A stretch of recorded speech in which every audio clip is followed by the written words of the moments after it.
Olá, oitavo ano. Na aula de hoje a gente vai estar fazendo a correção das atividades que foram propostas na aula 6, tá? Então a gente vai estar fazendo na aula 8 a correção dessas atividades. A gente tinha combinado, ficou combinado para a gente responder as páginas 30, 31 e 42. Então a gente vai estar aqui fazendo hoje a resolução, a correção, tá? Dessas páginas, tá bom? Então vamos ver o que é que a gente conseguiu resolver. Primeiro é o seguinte, pessoal, eu queria que você pegasse o seu livro aí para a gente poder fazer essa correção, tá? Página 30. Na página 30, na primeira questão, ela sugere que a gente destaque, né, sublinhando os verbos que estejam no passado simples, tá bom? Então, a primeira questão, ó, vamos lá para ela. Na primeira linha, nós temos aí apenas um verbo, ó, found, tá? Aí a gente vai indo na sequência. Segunda linha, nós temos 1, 2, 3, 4 verbos, ó. To, temos saw, temos said, temos did, ok? Perdão, lá no finalzinho a gente tem outro, pessoal, ó, não tinha visto todo, tá bom? Esses são os verbos da segunda linha. Na terceira linha, prosseguindo, nós temos sent, depois gave, e aí finaliza. 1, 2, 3. Na quarta linha nós temos got, somente. Na quinta tem de novo a presença do did, ok? Então essa é a nossa primeira questão, né? Uma questão bem tranquila, muito fácil, né? Percebemos aí que temos a presença de verbos irregulares, né? Que deveriam ser sublinhados, tá bom? Então esses são os verbos encontrados no texto da primeira questão. Depois, posterior, a questão pede o seguinte, que a gente identifique, né, qual verbo é representado por qual forma. Por exemplo, qual é a forma base, qual é a forma normal do verbo que a gente acabou de sublinhar na questão 1 e qual é a forma dele de passado. Então a gente vai fazer assim, pessoal. Acho que assim fica mais fácil. Abaixo de cada um dos verbos que a gente compôs na questão 1, eu vou colocar a forma normal. Aí no seu livro, o que é que você faz?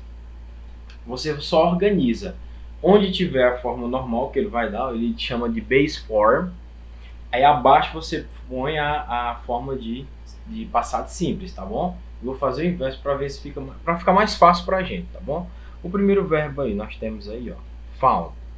É o passado do verbo find, tá bom? O segundo verbo aqui, pela ordem, nós temos aí to, que seria take.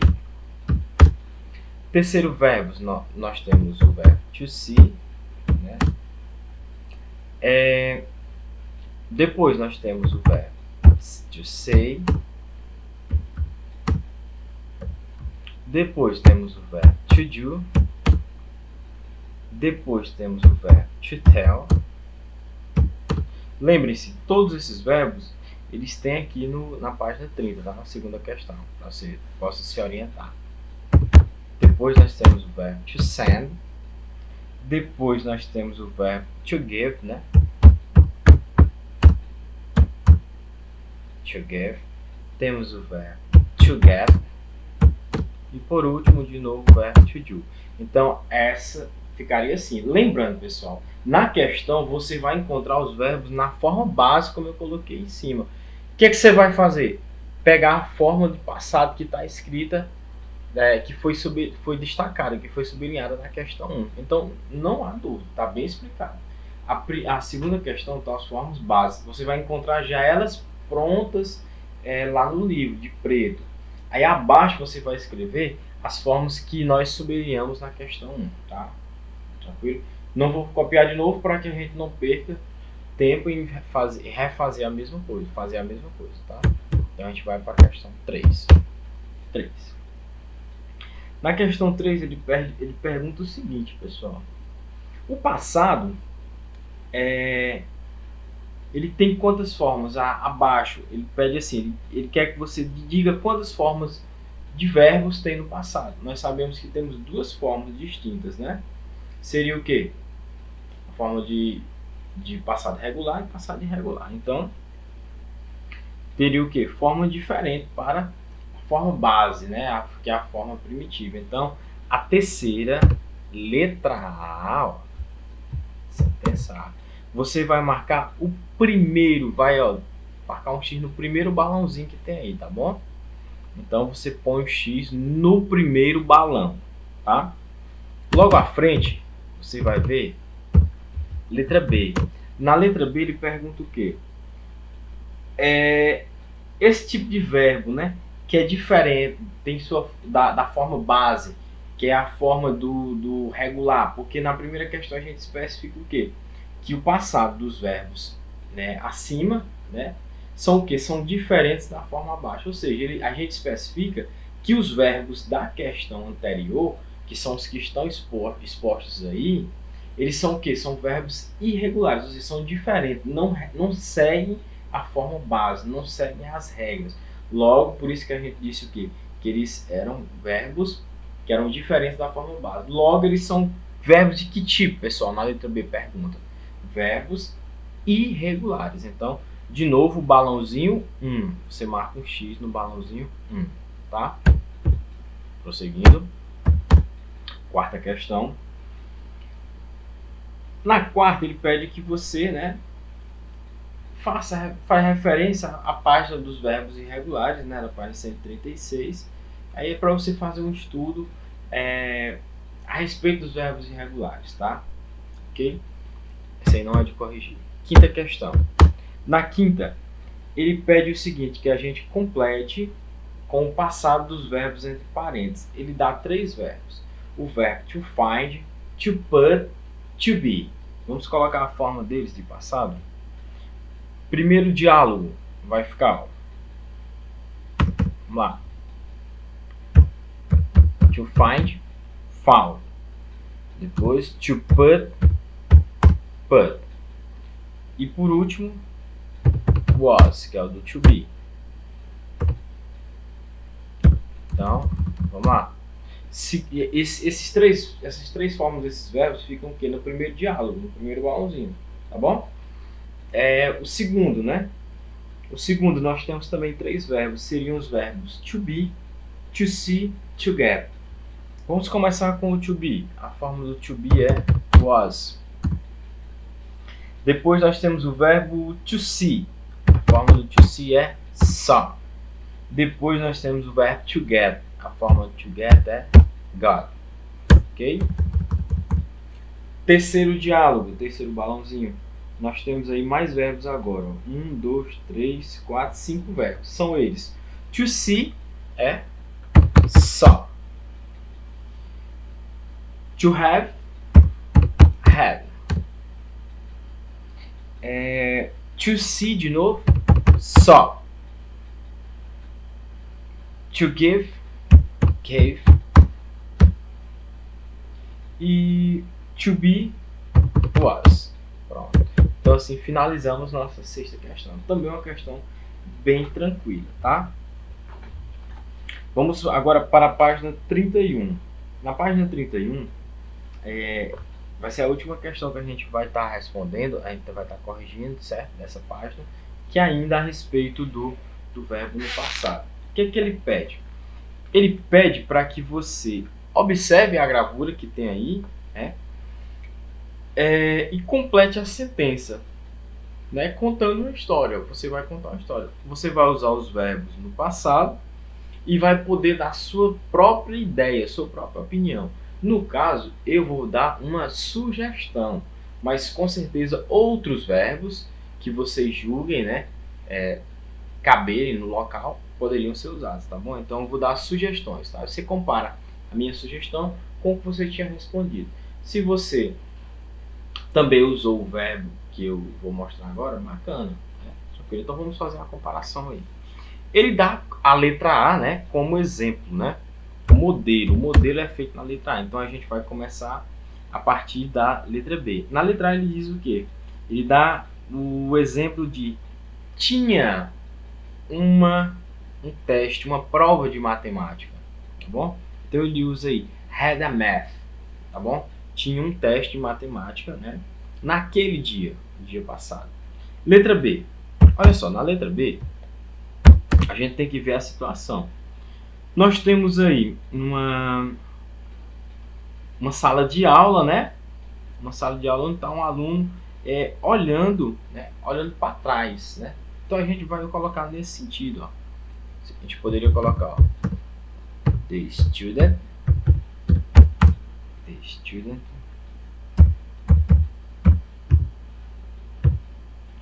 look at that the back of the class, olhando para trás da aula, tá bom?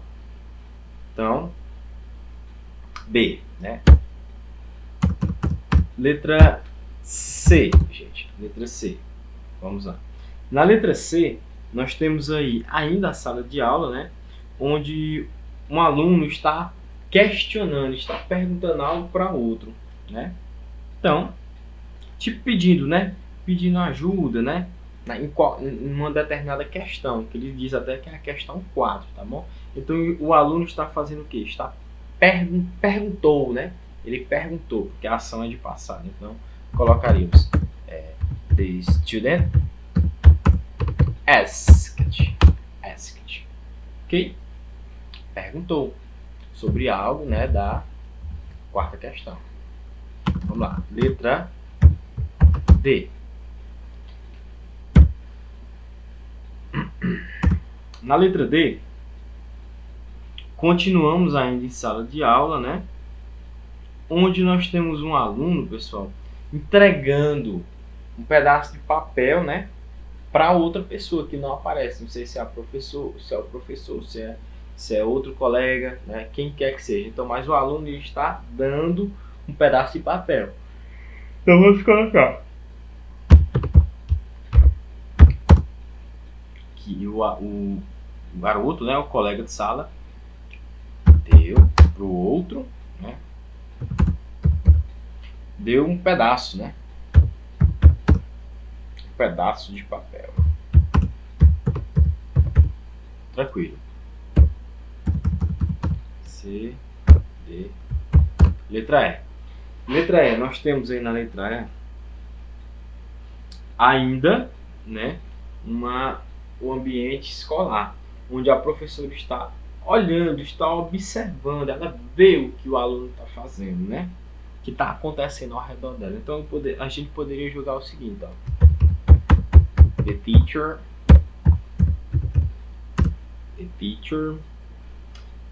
saw. Veja que foi um verbo bastante usado na aula de hoje. Então é um verbo que a gente tem que ter ele em mente, né? É um verbo muito usado, o verbo to see, que é o verbo ver. Então, letra F.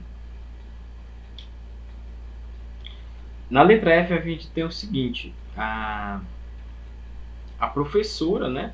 Ela vai fazer o quê? Ela vai pegar o papel. Lembra que o aluno passou o papelzinho para o outro, tipo uma cena como se fosse de pesca, né? De comunicação na hora do teste. Aí a professora vai, ó, e pega, né? Toma o papel. Took the paper. Pronto. F, G. Vamos lá para G. Na letra G, a gente tem o quê? Posterior à professora ter tomado, né, o papel do aluno, ela faz o quê? Ela abriu o papel para ver o conteúdo, né? Ela abriu para ver o que é que tinha dentro. Então a gente poderia colocar o quê? Que a professora, open, né, abriu o papel, né, e leu, né? E leu. Entendeu? Pronto. Tranquilo? FG. Letra H. Na letra H, a gente tem o quê? Quando a professora abre, né? Quando ela abre, ela fica espantada. Então, a professora, o que, é que a gente poderia dizer dela? Fica a critério. Vamos colocar como exemplo, a professora estava triste, né? Triste com o que viu, né? Viu a comunicação, ficou triste, então ficou triste. Tranquilo? Então aí a gente termina a nossa primeira parte, né? Que foram as páginas 30 e 31. E vamos para a segunda parte da correção dos exercícios, né? Que é uma parte também muito simples, que era a respeito do modal, né? A diferença do must para o mustn't. Lembrando, must, um dever, uma obrigação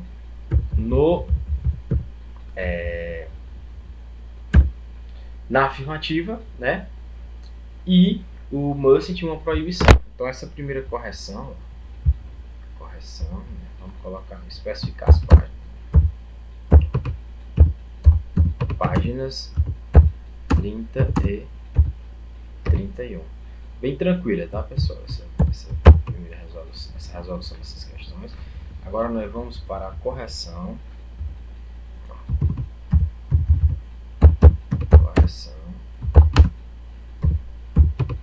Página 42. Então vamos lá.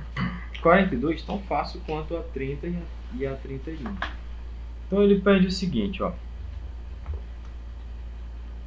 Ele pede para que você especifique o que é uma sentença de obrigação, o que expressa uma sentença de obrigação. Ele pede lá que você encontre, né, uma expressão de algo que expresse uma obrigação, né, algo que você vê como obrigação. Então, gente, essa questão você vai ter várias opções, né, de você identificar nas atividades seguintes, né, os tipos de frases, né, com relação à obrigação, à necessidade e tal, e tal, e tal. Eu vou dar como sugestão, como exemplo, uma das frases contidas aí nessas atividades, tá bom? Para ver se bate com o que você fez. Lembrando que tem várias possibilidades, né, de obrigação. Vamos lá, então, primeira.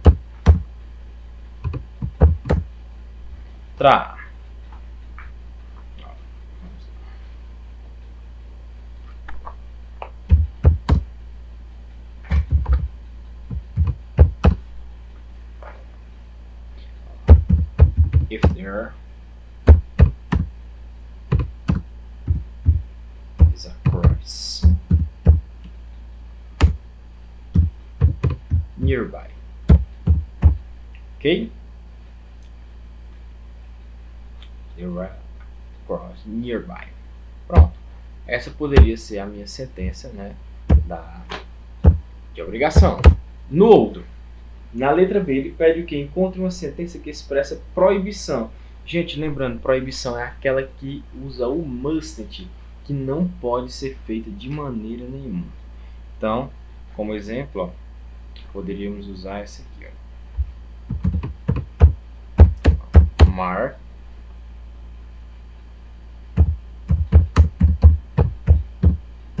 you mustn't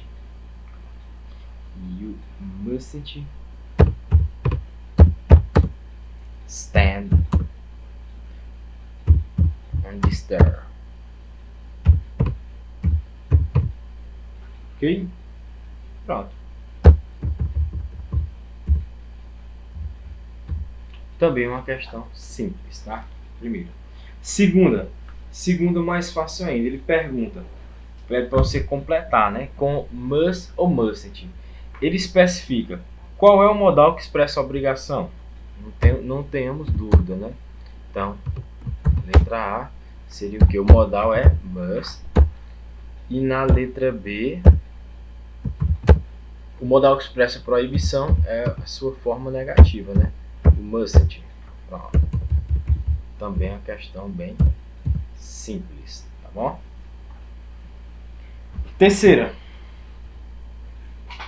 A terceira, pessoal, ele pede o quê? Que você leia, né, a respeito dos equipamentos, né, de segurança e tal, dos ciclistas, né, para motoristas e ciclistas, e responder as questões, né.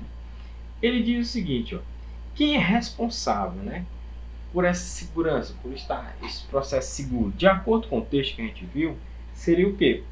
Seria um parceiro, né, um parceiro com o transporte para Londres, né? Então, como a gente colocaria isso? Vamos colocar aqui na língua inglesa, ó. Lembrando que você deve ter feito a tradução desse texto, né? Para poder estar em concordância com as questões. Vou subir um pouquinho aqui. Então, vamos lá.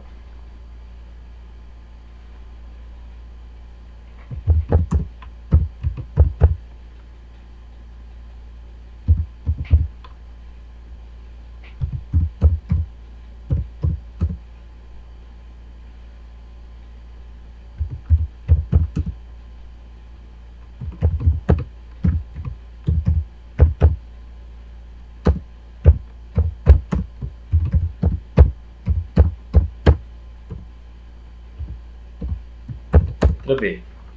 Na letra B, o que ele pergunta? Ele pergunta qual é o objetivo de fim. Qual é essa campanha? Essa campanha fim tem um objetivo de quê? Se você for ler o texto, seria o quê? Educar, né? Reeducar os motoristas e ciclistas, né, sobre o modo correto de dirigir e de pilotar. Pronto, né? Como é que a gente põe isso na língua inglesa, professor? Vamos lá, vamos colocar.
Vamos lá, gente.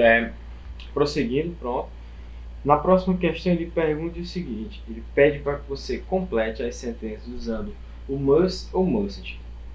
As sentenças são a respeito de ciclistas e motoristas. Vamos lá. Quarta letra A. Na primeira ele diz o seguinte, ó, que devem parar. Os motoristas, os ciclistas, perdão, eles devem fazer o que? A parada, né? Nos sinais, né? No tráfego, né? No semáforo, ele deve fazer o parar, tá bom? Os ciclistas, eles devem. Letra B. Na letra B, também sobre os ciclistas. Os ciclistas, eles devem pilotar, né? Carros, né? Carros, eles devem fechar. Os carros devem pilotar no sentido de fechar, porque existe muito dos ciclistas quererem dar aquela tancada nos carros. Devem fazer isso? Não. Eles não podem, são proibidos. Letra C. Os ciclistas devem andar centralmente, né? Centralizados? Sim, eles devem. Na mão certa. Letra D. Agora sobre os motoristas, né? O que é que os motoristas devem fazer? Os motoristas devem fechar os ciclistas, né? Devem derrubar eles quando forem abrir a porta do carro, porque acontece no texto, ele cita isso, que os motoristas abrem a porta sem observar se vê um ciclista, por exemplo, e acabam derrubando ele. Eles devem fazer isso? Não, pessoal. Então eles devem estar o quê? Prestando atenção. eles devem olhar para evitar que ocorra isso. Ou seja, eles devem observar, analisar antes de abrir a porta do carro. Então, é um dever dos motoristas. Letra E. Também sobre os motoristas, a última letra, né? Os motoristas, eles devem, pessoal, dar fechada nos ciclistas e tal. Não, eles não devem fazer isso, tá bom? Então, o que é que acontece? Próxima, eles não devem. Bastante. Tá bom? Então a gente finaliza aqui, pessoal, nossa correção. Peço que qualquer dúvida aí que você tenha, refaça, assista de novo a aula, tá? E aí que eu tenho certeza que vai tirar qualquer tipo de dúvida, tá bom? Então, um grande abraço e tchau. Fiquem com Deus, pessoal.